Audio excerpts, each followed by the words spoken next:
23 minutes of film left, memory left. Alright. So this problem, ETM, it's a special case of EQTM. It's a special case in the sense when one of your two machines here, remember this is asking whether LM1 is the same as LM2. It's a special case when let's say L of M1 is the empty set. Okay? But we can use that to solve our problem.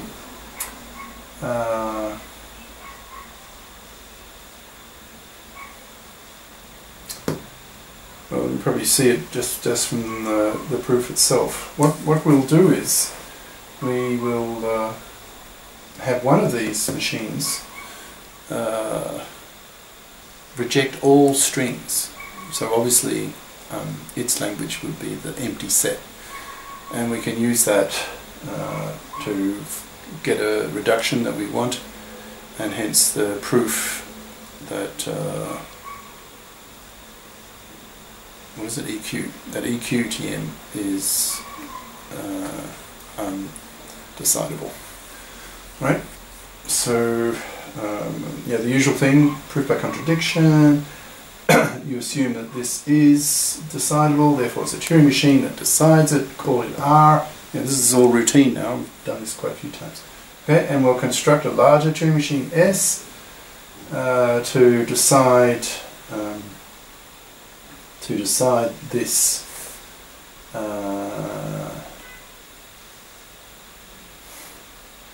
Now we know ETN is undecidable.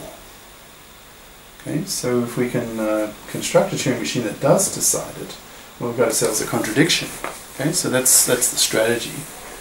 So we will reduce the problem of constructing S to how R decides this. Well, we're just given R because that comes from the assumption of the proof. You know, we're starting with the contradiction that this is undecidable. So the contradiction of undecidable is just decidable. Right? So therefore there is an R. So we'll just use the R. Okay, so here's the formal, well, standard format description of S, this machine. As usual, the first line is description of the input tape. So it'll just be encoded form of the Turing machine M, some M,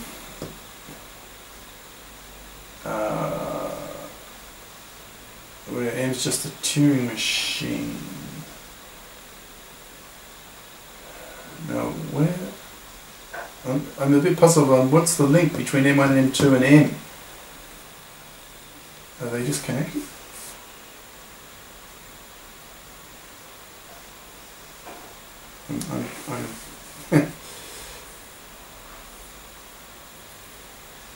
Yeah, a bit puzzled by that. Right.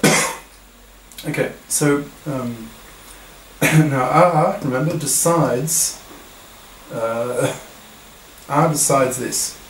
Okay, so you run it on this pair of two Turing machines, but you've set M1 up.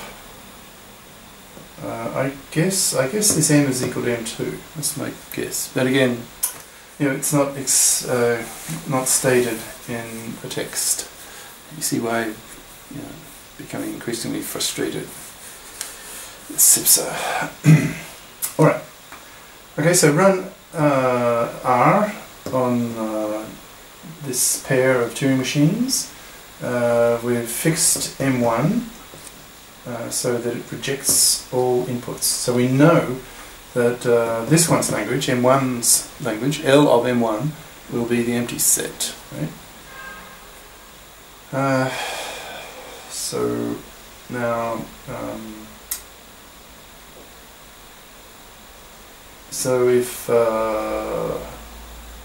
If M2, in other words, if M2 is empty, then R should accept, right? Because they're equal. And in that case, have S accept. Now, what does that mean? If S is accepting, what is S doing? It's trying to decide on this, whether it's empty. So if M2 is empty, you want S to be empty. So if R is saying accept, in other words it's empty, then you want S to do the same. So that makes sense. Okay. Yeah, this one is definitely easier than the previous one. Okay.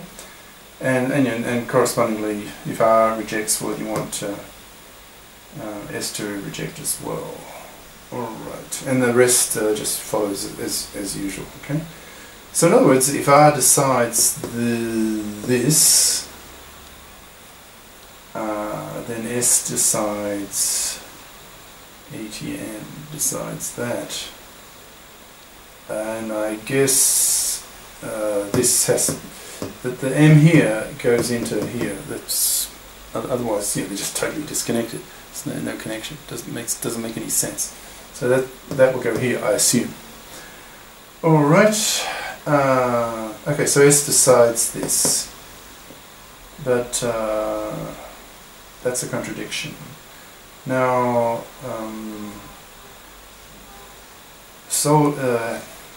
the problem of how to get S to decide this, that reduces to how R decides that, I guess. Okay, we've got to put it in a reduction type formula. But we know this is undecidable. We proved that in the previous theorem, and therefore this is undecidable. Okay, so that's pretty standard. All right, now quite a new topic and double bind. There's another way to reduce, well, related, but it's helpful. A new technique, if you like, that helps you in reducing, and it uses what's called a computation history. And what's that?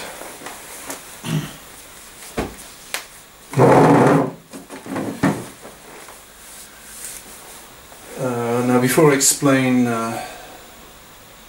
what it is, I'll say a bit, well, just from Sipser, saying a bit about why it's useful.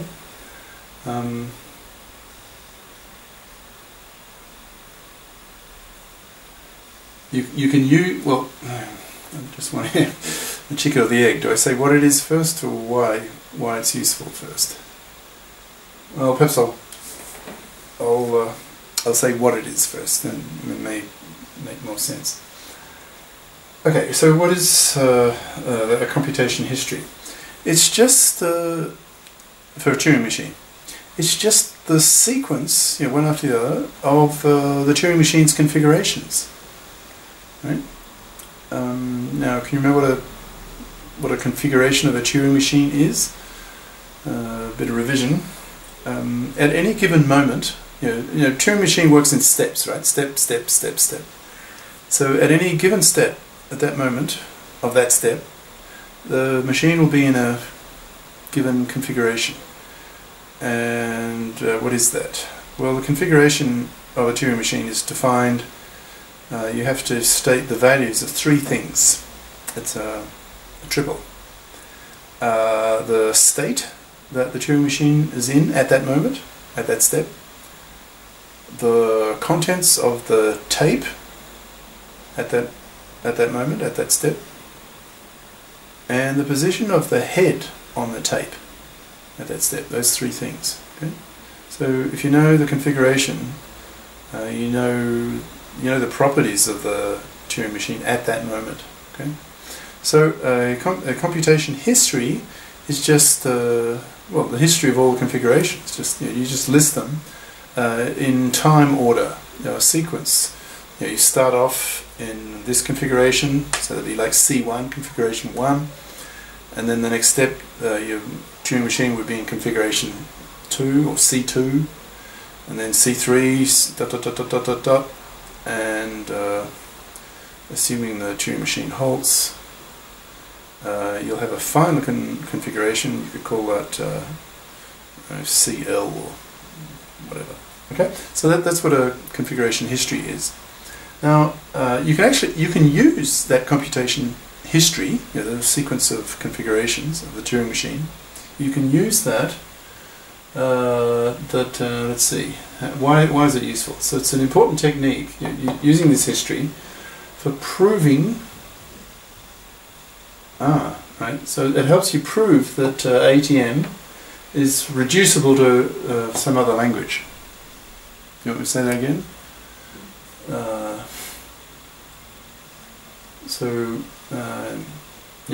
Reducing is useful when you're trying to show certain languages are undecidable.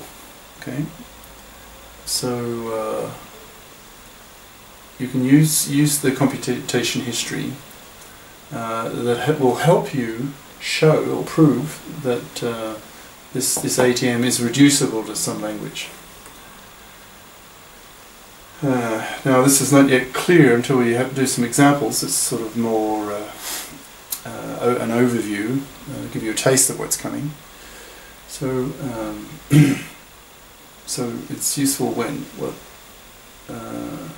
the problem that we're trying to show is undecidable or unsolvable, the corresponding language would be undecidable.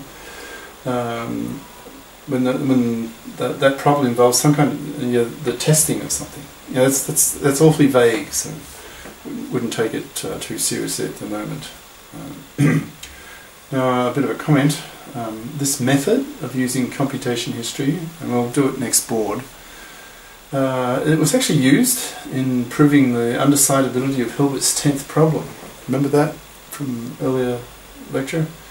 Hilbert's 10th problem was find a procedure, in other words, find a Turing machine, an algorithm, that can answer yes or no whether a polynomial has integral roots. We've done that earlier, I won't go into detail. Alright, so explain what a computation history is. Right. So here's the actual formal definition. So the history, the past behavior, a list of the past behavior. So computation history, it's like a complete record of the computation of your Turing machine, configuration by configuration. So here's formal definition 5.5. So you've got M as a Turing machine, and W is just an input to it, input string. So we're defining what an accepting computation history is. Well, you can probably guess. That means the final state is an accept state. Well, your final configuration is an accepting configuration. In other words, a configuration lists, you need three things. You need the values of three things. Well, an accepting configuration is that the state that of that configuration is an accept state. Right? So here's like your history. You go from configuration 1, first step, to configuration C2, the next step, and let's say this is when it halts. Let's say, so you're in configuration CL, and this configuration here, its state would be an accept state. Okay.